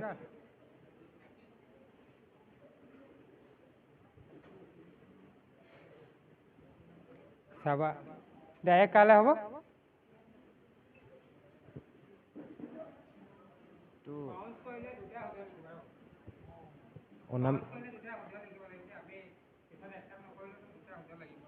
অনামিকা এলবামৰ টাইটেল চংটো হাঁহিলে তুমি মুকুতামণি হৰে গানে কি আনে অনামিকা আৰু গানে কি আনে উত্তৰটো চাওঁ আমি অনামিকা আৰু গানে কি আনে শুদ্ধ উত্তৰ প্ৰথম অনামিকা হয় আৰু শেষত গানে কি আনে তো তেওঁলোকে সম্পূৰ্ণ শুদ্ধ উত্তৰ নিদিয়াৰ কাৰণে আমি একচেপ্ট নকৰোঁ তো টিম বাঢ়ি +10 নাই মাইনাছ নাই তো দৰ্শকসকলে প্ৰশ্ন এটা এই জুবিন গাৰ্গৰ লগত থকা ব্যক্তিজন কোনে ল'ৰাজন এই চাইডৰ ল'ৰাজন যিজন ল'ৰা আছে কোন হয় ক'ব লাগে তেওঁ জুবিন গাৰ্গৰ কাৰণে যথেষ্টখিনি কৰ্ম কৰিছে বিশাল কলিতা তেখেতে বহুতখিনি কাম কৰিছে জুবিন গাৰ্গৰ কাৰণে বিশাল কলিতা আমি বিশাল কলিতাৰ কাৰণে এটা হাত চাপৰি বজাব লাগে তেখেতে যথেষ্টখিনি কষ্ট কৰিছে জুবিন দাৰ কাৰণে তো মোৰ দ্বিতীয় ৰাউণ্ড ইতিমধ্যে সামৰণি পৰিছে উজ্জ্বল সময়টো চাই লওঁ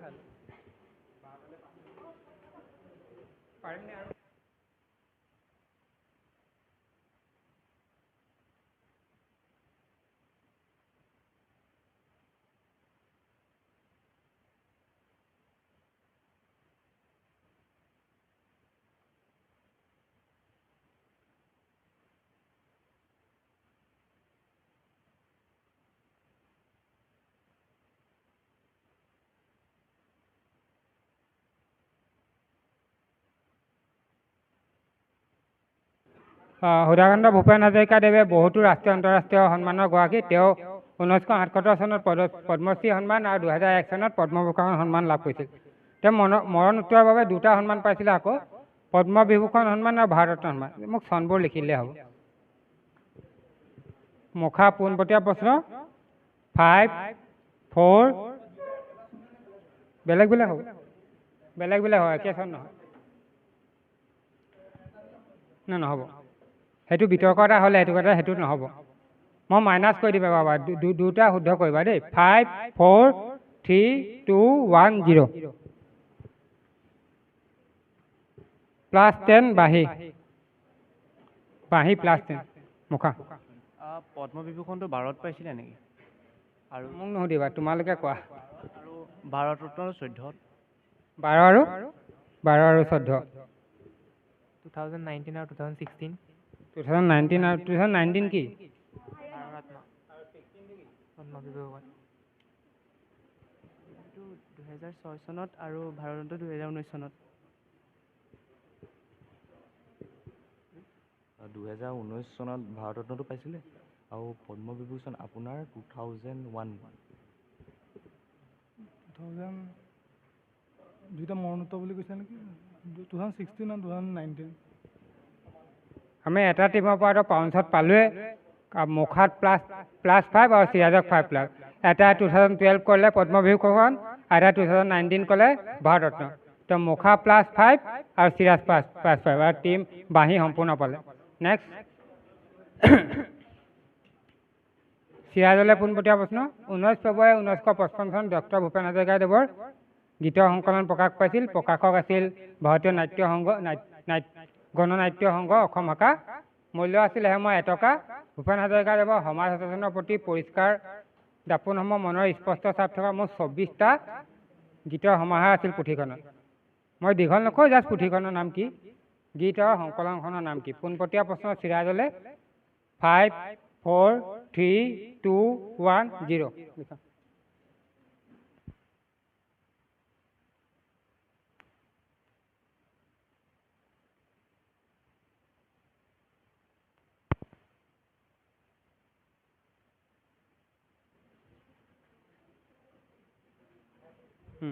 মুখা টেন, এতিয়া তোমালোকলৈ যাব ন? কোৱা। লুইত পাৰৰ সুৰ।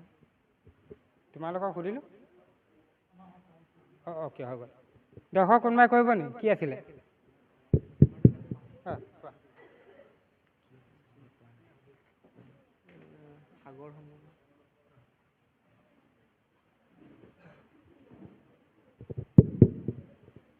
হ'ল, পাউঞ্চত হৈ গ'ল।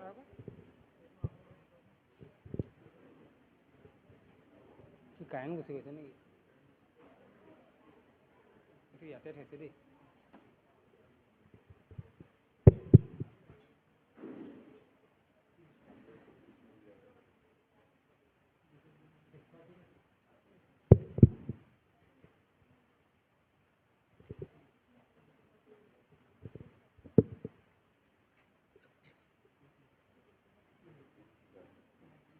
চিলালে যাব।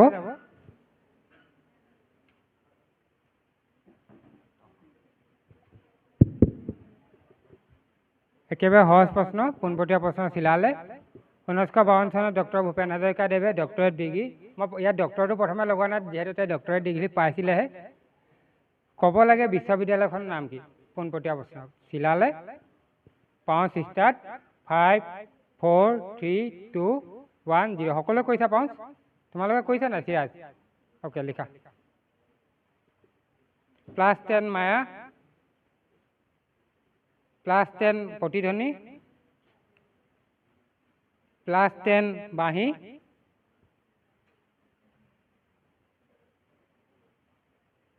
-10 মুখা, +10 চিৰাজ। ঠিক আছে, স্ক'ৰ ঠিক আছে? অ'কে, চিলা। কলম্বিয়া বিশ্ববিদ্যালয়। আমি উত্তৰটো চাওঁ। নিউয়ৰ্কৰ কলম্বিয়া বিশ্ববিদ্যালয়ৰ পৰা। নেক্সট। নেক্সট।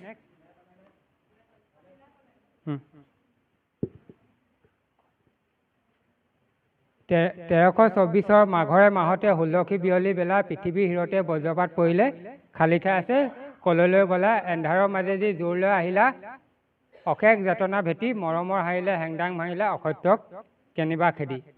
তো আমাৰ ভূপেন হাজৰিকাদেৱে কোনগৰাকী ব্যক্তিৰ মৃত্যুৰ সময়ত এই গীতটি লিখিছিল আৰু খালী ঠাইত কি আছে মোক ক'ব লাগে। পোনপটীয়া প্ৰশ্ন হৈ গ'ল মায়ালে।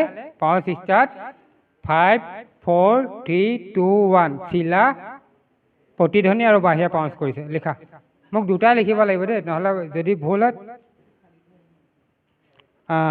+10 চিলা,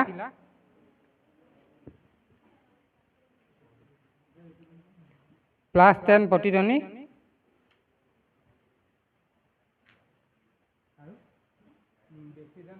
আৰু খালী ঠাইত কি হ'ব? খালী আৰু দুটা দিছোঁ নহয়, খালী ঠাইত কি লিখা আছে? এই খালী ঠাইটো যে কলৈকো গ'লা, এই খালী ঠাইত কি আছে? ফাৰ্ষ্ট কৰা নহয়, খালী ঠাইটোত এটাহে দিছে। পূৰ্বতে কোৱা হ'ল, দুটা শুদ্ধ লাগিব। কাৰ থাকি গ'ল? তোমালোকৰ ডাইৰেক্ট পাউঞ্চ কৰিলা তোমালোকৰ ডাইৰেক্ট। এইটো আনচাৰটো বিৰ চিলাৰে আহিব, এটা পাৰ্ট। আৰু হেৰি খালী ঠাই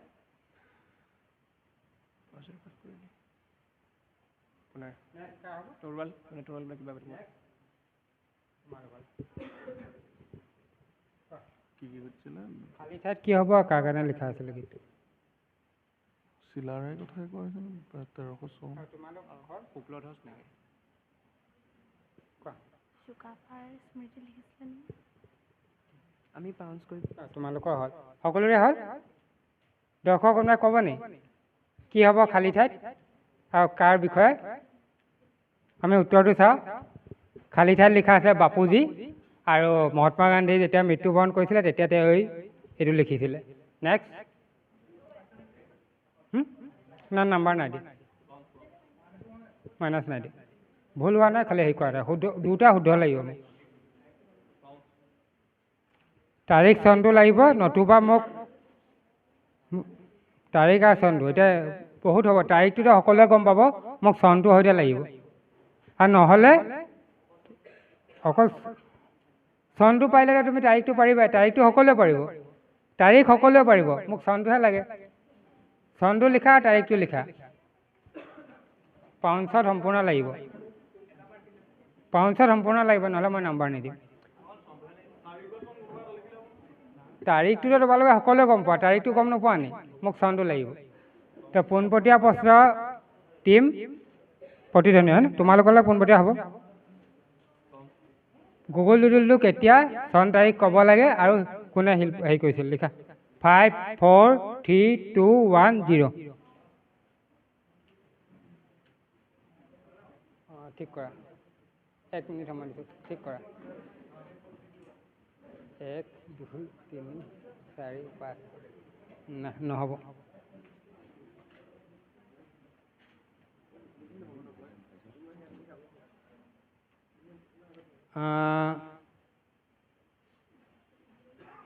+10 মায়াক দিব পাৰি +10 মায়া তোমালোকলৈ ডাইৰেক্ট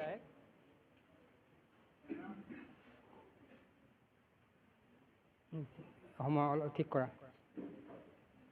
5 4 3 2 1 0 নহ'ব স্পেলিং নহয় এইটো ঠিকে আছিলে তো পোনপটীয়া প্ৰশ্ন কালে থাকিলে কোৱা শিল্পীজন ঋতুজা মালি হয় আৰু তাই 8 ছেপ্টেম্বৰ 2022 উত্তৰটো চাওঁ আমি 2022 চনৰ 8 ছেপ্টেম্বৰ আৰু ঋতুজা মালিয়ে এই চিত্ৰটো অংকন কৰিছিল তেওঁ বোম্বাইৰ খ্যাতিসম্পন্ন আৰ্টিষ্ট হয় নেক্সট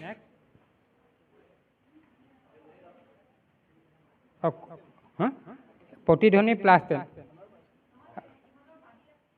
না নাই নাই মায়া আৰু প্ৰতিধ্বনি +10 অ'কে ঠিক আছে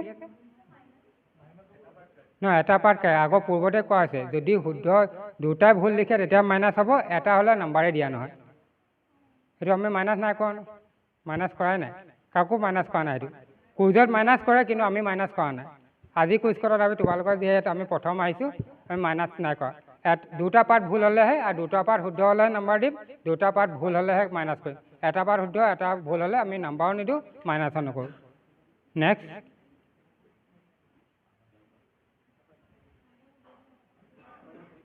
ডাইৰেক্ট ইহঁতলৈ হ'ব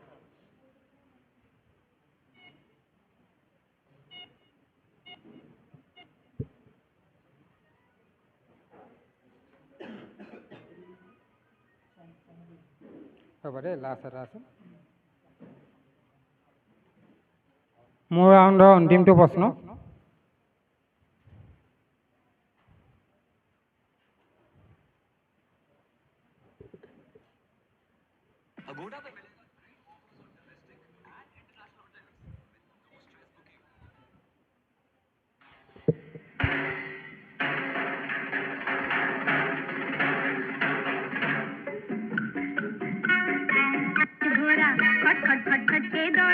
মোর কপাল ফটা পাখি দুখানো কটা মোর কপাল ফটা পাখি দুখানো কটা পুরি পুরি বর্ণাই মন কারণ ভরাতে জহন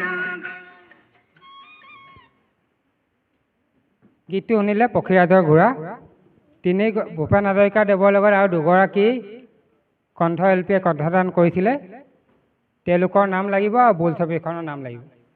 তো পোনপটীয়া প্ৰশ্ন বাঢ়িলে পাউঞ্চ ষ্টাৰ্ট 5 পাউঞ্চ কৰিছা তোমালোকে 5 4 3 2 1 0।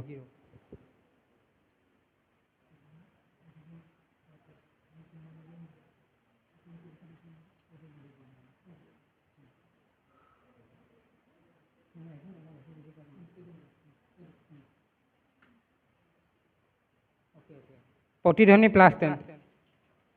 তো পোনপটীয়া প্ৰশ্ন বাঁহী। চিনেমাখন চিকমিক বিজুলী আৰু কণ্ঠশিল্পী দুগৰাকী কিশোৰ কুমাৰ আশা ভোছলে। আমি উত্তৰটো চাওঁ। বোলছবি চিকমিক বিজুলী আৰু কিশোৰ কুমাৰ আৰু আশা ভোছলে ভূপেন দাৰ লগত গীত পৰিৱেশন কৰিছিলে। তো মোৰ ৰাউণ্ড ইতিমধ্যে শেষ হৈছে আৰু এটা ৰাউণ্ড আছে আমাৰ উজ্জ্বলে চলাব। ধন্যবাদ। ভূপেন হাজৰিকাৰ ওপৰত বাঁহীৰ পৰা ষ্টাৰ্ট হ'ব। পুনৰ মুখাৰ পৰা যিহেতু ষ্টাৰ্ট হৈছিলে যাব পাৰোঁ আমি। মাৰ্কছখিনি টোটেল কৰি থৈছা তাত।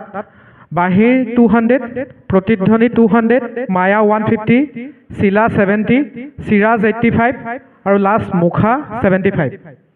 এতিয়া প্ৰথমটো প্ৰশ্ন দেখিলা তোমালোকে স্ক্ৰীণত যে ডক্টৰ ভূপেন হাজৰিকাই সংগীত পৰিচালনা কৰা প্ৰথমখন কথাছবিৰ নাম কি? পাউঞ্চ কোনে? অসমীয়া কথাছবিখনৰ নাম লাগে।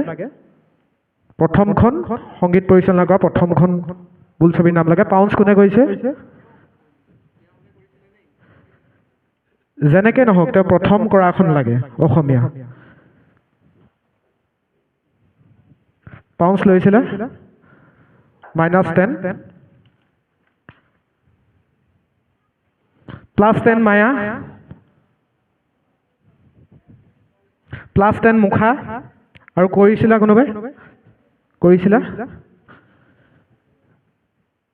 এইটো লাষ্টটো -10 চিৰাজ,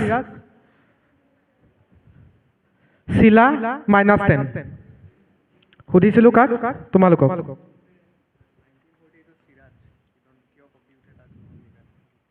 সংগীত পৰিচালনা গোটেই বোলছবিখনৰ নাম লাগিব। গোটেই বোলছবিখনৰ নাম। পিয়লি ফুকন নহয়, চাই লওঁ। আৰু লিখিছিলে তোমালোকে? তুমি লিখিছিলা? তোমালোকলৈ যাব। পাউঞ্চ কৰিছিলে? তোমালোকে পাউঞ্চ কৰিছিলা? গতিকে দৰ্শক কি হ'ব? সতী বেউলা শুদ্ধ উত্তৰ।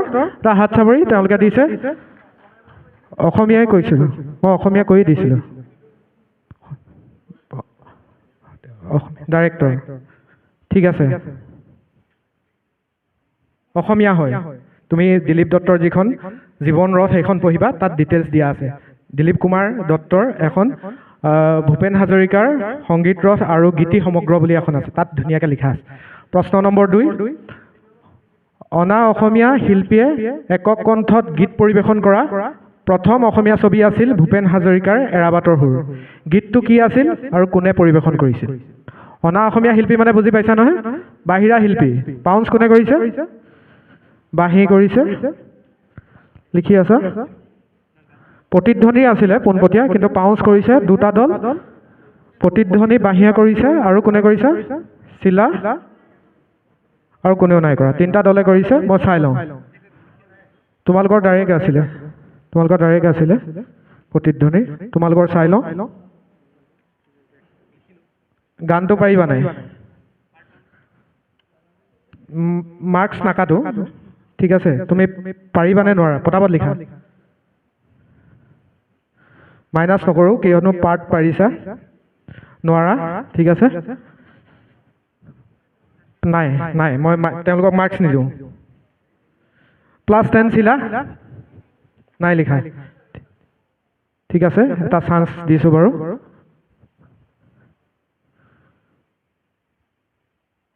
ঠিক আছে, +10 বাঁহী +10। এতিয়া পোনপটীয়া আছিলে এওঁলোকৰ। শুদ্ধ উত্তৰ। এটা হাত চাপৰি স্ক্ৰীণত চাওঁ আমি কি হয়। উত্তৰটো তোমালোকে চাবা। জোনাকৰিৰ ৰাতি অসমীয়া মাটি, কণ্ঠ দিছিলে লতা মংগেশকাৰ, ঠিক আছে। থাৰ্ড প্ৰশ্ন গ'জ টু মায়া দল। অসম দেশৰ বাগিচাৰী গীতটো তোমালোকে শুনিছা। কোনখন বোলছবিৰ গীত সুধাকণ্ঠই এই বোলছবিখনৰ বাবে সংগীত পৰিচালনা কৰি কি সন্মান লাভ কৰিবলৈ সক্ষম হৈছে? উষা মংগেশকাৰে কণ্ঠদান কৰিছিলে অসম দেশৰ বাগিচাৰে ছোৱালী, ঝুমুৰ ঝুমুৰ নাচি কৰো ধেমালি। গীতটো শুনিছা? আমি লগাই নিদিওঁ, আমাৰ ভিডিঅ' আছিলে, কিন্তু যিহেতু সময়ৰ নাটনি গতিকে পাউঞ্চ কোনে ল'বা? লৈছা? প্ৰতিধ্বনি বাঁহী আৰু মুখা চিৰাজ চিলা, তোমালোক তিনিওটাই লৈছা পাউঞ্চ। ঠিক আছে।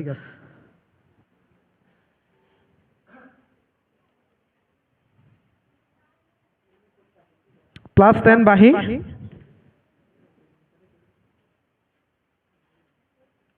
+10 প্ৰতিধ্বনি, চিলাই লৈছিলা।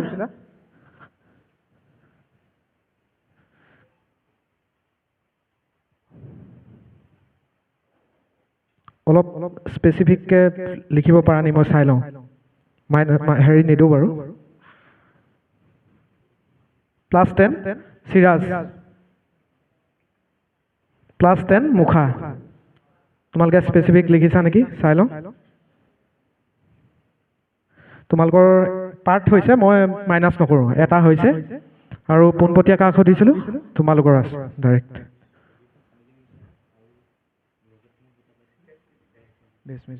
শুদ্ধ উত্তৰ মায়া 10 নম্বৰ লাভ কৰিব তেওঁলোকে। শ্ৰেষ্ঠ সংগীত পৰিচালকৰ ৰাষ্ট্ৰীয় পুৰস্কাৰ লাভ কৰিছিলে।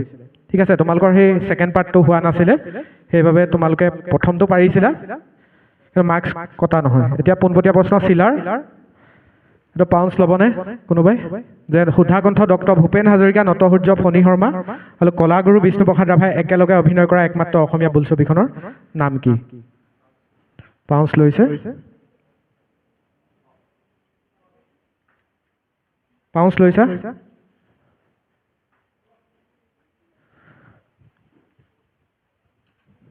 -10 বাঁহী, +10 প্ৰতিধ্বনি।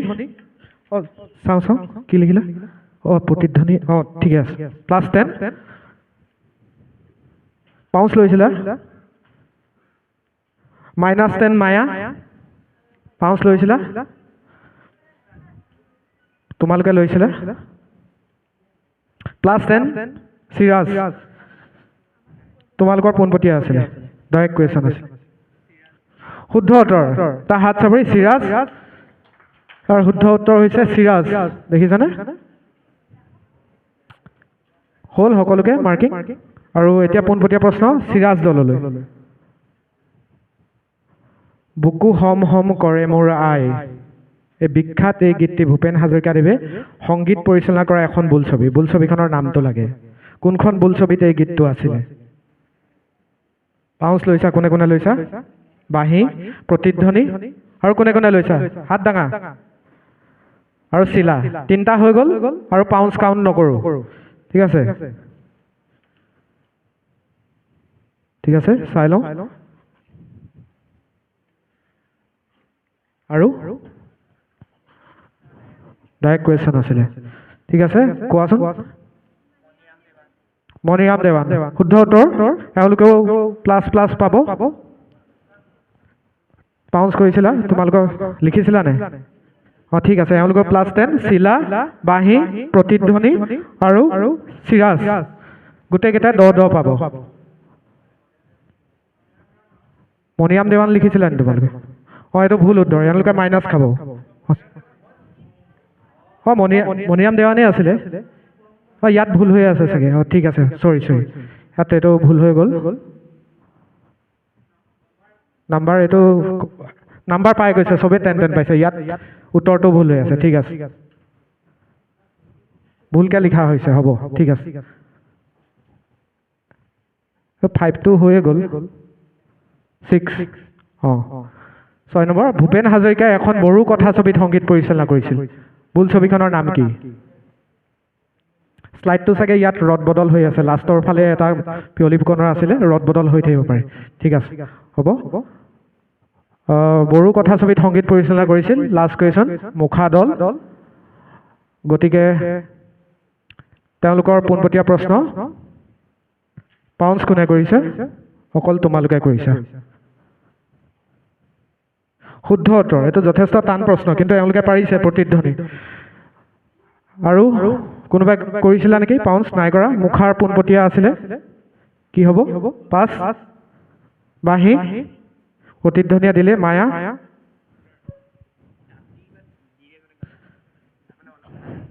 শিলা নহয় চিৰাজ কি হ'ব দৰ্শক পাৰিবনে নহয় তেওঁলোকে ক'ব উত্তৰ শুদ্ধ উত্তৰ জিউনি সিংমা এটা হাত চাপৰি চাওঁ শ্লাইডত কি ওলাইছে জিউনি সিংমা 1987 এইখন হৈছে বড়ো বোলছবি এওঁলোকে ধুনীয়া উত্তৰ দিছে এইটো আৰু এটা লাষ্ট কুৱেশ্যন আছে দৰ্শকৰ বাবে এইটো কৰি পিনি আমি আজিৰ এই ৰাউণ্ডটো আমি শেষ কৰিম এইটো যথেষ্ট যোনে পাৰে ভাল লাগিব যথেষ্ট ভাল লগা প্ৰশ্ন 1985 চনত ডক্টৰ ভূপেন হাজৰিকা কণ্ঠ আৰু সংগীত পৰিচালনাৰে এটি ভক্তিমূলক গীতৰ কেছেট উলিওৱা হৈছিল 2013 চনত কেছেটখন চিডিলৈ ৰূপান্তৰ কৰা হয় চিডিখনত দুৰ্গা দেৱীৰ মহিমাক ডক্টৰ হাজৰিকা আবৃত্তিত প্ৰকাশ কৰে লগতে অন্যান্য শিল্পীৰ কণ্ঠৰ সংস্কৃত শ্লোক ওজাপালি নাগাৰা নাম আদিও সন্নিৱিষ্ট হৈছে কেছেট আৰু চিডিখনৰ একেই নাম কি নাম সেইটো লাগে শুদ্ধ উত্তৰ এটা হাত চাপৰি তিনিগৰাকীয়ে কৈছে আমাৰ টোটেল স্ক'ৰ কৰিব এতিয়া ইতিমধ্যে শেষ হৈছে তেওঁলোক তিনিগৰাকীক আহিবলৈ অনুৰোধ জনাইছোঁ তিনিগৰাকীকে আহিবলৈ অনুৰোধ জনাইছোঁ মা শ্ৰী শ্ৰী চন্দী হৈছে ইয়াৰ শুদ্ধ উত্তৰ আৰু দৰ্শকক কেইটামান প্ৰশ্ন সুধি থাকোঁ আমাৰ স্ক'ৰ হোৱালৈকে দুটামান প্ৰশ্ন সুধি আজি আমি আমাৰ এই ৰাউণ্ডৰ শীৰ্ষস্থান কোনে লাভ কৰিলে ইতিমধ্যে ওলাই গৈছে আৰু অন্যান্য কোনে কোনে লাভ কৰিছে সকলো তোমালোকৰ আগত ডিক্লেয়াৰ কৰিম কেইটামান আমি কুৱেশ্যন সকলোৰে বাবে লৈ আহিছোঁ এটা প্ৰশ্ন পুনৰ দৰ্শকৰ বাবে